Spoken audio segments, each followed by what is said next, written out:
Hey guys, how we doing? I decided to bring you a black and white game today, just a standard black and white. Thought I might just break the mold a bit. Been doing lots of black 2, white 2 stuff recently. Lots of people have, so I got loads of black white games still left over, so we might as well do some. And we got a UU one here against Sindragonlord today. I kind of just took some things that I salved recently, like Scarf Machamp and a workup Victini and this Kingler that I kind of liked. So I kind of threw them together, you know, put on a Cophagus and a bit of defense, and kind of saw how it went. So let's start off here. Obvious advantage from the start. I have Machamp, he has Umbreon. The obvious thing for him to do is to switch Fearing Dynamic Punch to either his Crobat or his Zapdos. Instead, he stays in and goes for the Wish. So I'm kind of like, okay, maybe he's, you know, predicting first turn, and that's kind of worked out for him. Gets a Wish up, which I guess isn't too crucial at this point because he has nothing to really pass it to. He does get a Curse as I switch to the Rhyperior, but honestly, not a big deal here. I'm not too worried. I have this guy with Mega Horn, and I know Mega Horn is going to do an absolute fuck ton to the Umbreon, whether it has a boost with a Curse or not. So I just go for it, see how much it does after +1, and it does a very sizable chunk. So I'm thinking, okay, this is good. This is looking nice. He's cursed again, and he's probably not going to be able to live another one, so I'm just going to stay in, go for a second Mega Horn, hopefully be able to take him out, and therefore his Wish Passer and his Curse user will kind of be done from the rest of this game. But obviously he doesn't want to risk that. He's going to switch out to his Blastoise, probably the best thing to take it. To be honest, he probably should have gone to Zapdos or Crobat. Those would have taken it better than Blastoise would, but I guess maybe he predicted perhaps me to go for Stone Edge, thinking that either of those may come in, and so he goes into Blastoise instead. But still, that thing takes a heavy chunk from Mega Horn. It's unstabbed, man, but it still does over half. Probably tells me a little bit more specially defensively oriented as opposed to physically defensive, but it's not going to be a difficult thing to take this Blastoise out, really, especially when I have Cophagus, which can kind of come in and not take too much damage from it. Surf probably won't be doing too much. Toxic is annoying, and I don't have Rest, so that's going to be a little bit of an issue, but for the moment, I can just burn him, hit him with Hex, see how much it does, and eventually he'll die to the burn anyway, so it's not really a big deal. Even though he has Aqua Ring kind of buffering the burn, it's not really going to make a big difference. It's basically Aqua Ring is negated by the burn, therefore all he really has is lefty's gain overall, and I'm going to be hitting with Hex anyway, so it's really not going to be doing anything whatsoever. As you can see, Surf's doing nothing to me, so not taking too much from that. The only problem, obviously, is that the poison is constantly chipping away at Cophagus, so that thing is going to be going down very soon. I just need to make sure that I get rid of the Blastoise before Cophagus does go down, because I don't want Blastoise just hanging around and ruining my day all day. And he goes for Hydro Cannon.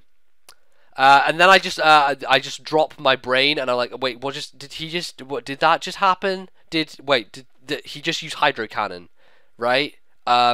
Okay, sure. In the end, it works out because I live the Hydro Cannon, surprisingly, and able to take him out with a Hex, but die myself to poison, so that wasn't the most fruitful of scenarios, though it just kind of made me confused. Talking about confused, hit him with a Dynamic Punch with the Snorlax. At this point, I was thinking, you know what, even if he does go to Crobat or Zapdos, I really, honestly don't care. I'd get confusion on them anyway, so it really wouldn't make a difference. And I guess he decides to be a bit risky again and stays in with Snorlax and lets it die. So, well, that's a threat out the way. Snorlax is always a pain to get rid of, so Dynamic Punching it and killing it is the best thing. And yeah, good. I'm happy it's out the way. So in comes Crobat, and this thing is going to be a little bit of an issue because I know that Choice Banded Crobat pack a lot of power, and I'm pretty sure he's going to be running that with Brave Bird. It seems like he is. Go to Rhyperior to take it, and then kind of just Stone Edge whatever the hell comes in. Umbreon is not going to live a stab Stone Edge with Life Orb, so perfect. That thing's out my way, and really the only thing he has to threaten my Rhyperior is the Sharpedo.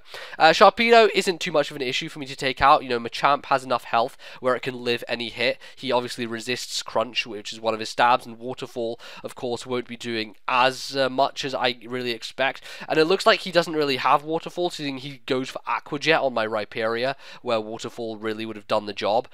So I'm kind of thinking that maybe he doesn't have Waterfall, therefore the only thing he has to hit me with is his Aqua Jet, and therefore Machamp can pretty easily take it, especially when this thing has, you know, very poor attack without boosting it with Life Orb. Or, well, it's not poor attack, actually. Sharpedo's attack is good.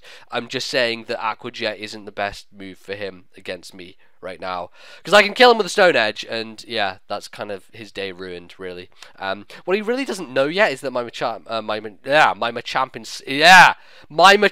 is scarfed There we go, spat it out eventually. And because it is Scarfed, I want to keep it for a Zapdos, because I know I won't be able to outspeed Crobat, simply because Crobat is just a force to be reckoned with, and it just outspeeds a lot of shit. So I kind of just go into Darmanitan as Death Fodder, which kind of blows, you know, I kind of wanted to use that thing, but it doesn't make a huge difference, because in comes Victini.